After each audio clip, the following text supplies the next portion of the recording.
Trump, China, India tariffs. These four words have been blasted by media to you day in, day out since Trump got elected. Let's understand the effect of tariffs now. Let's imagine India exports to US and China also exports to US. Okay.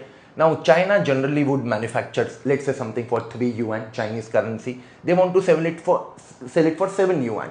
And if $1 equal to 7 yuan, that means China will sell their product to United States for $1. Now generally, because it costs to manufacture more in India, India would be selling to them at $1.5. That is why Americans would be buying more from China and less from India. Now Trump comes and Trump says 50% tariff for China. मतलब जो $1 का good China का बिक रहा था, now Trump will charge 50% as penalty to China. That means उनका product तो $1.5 का हो जाएगा.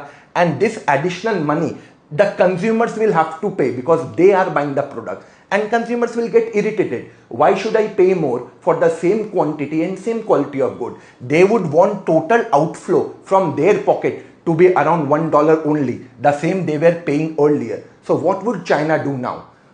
The costing for China is still 3 yuan. They want to still earn 7 yuan. So what they will do, they will start printing currency, yuan. And a simple economics ka demand and supply ka diagrams tells you that whenever the supply of something increases, the price falls. Because yuan बहुत abundant available होगा against dollar.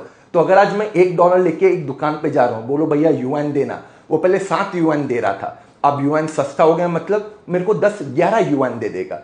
So let's imagine if the Chinese depreciate their currency to 10.6 yuan. They want to earn, remember, only 7 yuan. So now they can easily sell their goods for $0.66 rather than $1. And when Trump puts 50% tariff on $0.66, the amount will come back to $1, what American consumers were initially paying. So China को तो export का फायदा मिल जाएगा due to currency depreciation, but India struggles. That is why if China devalues the currency, even India will have to devalue their currency to maintain exports.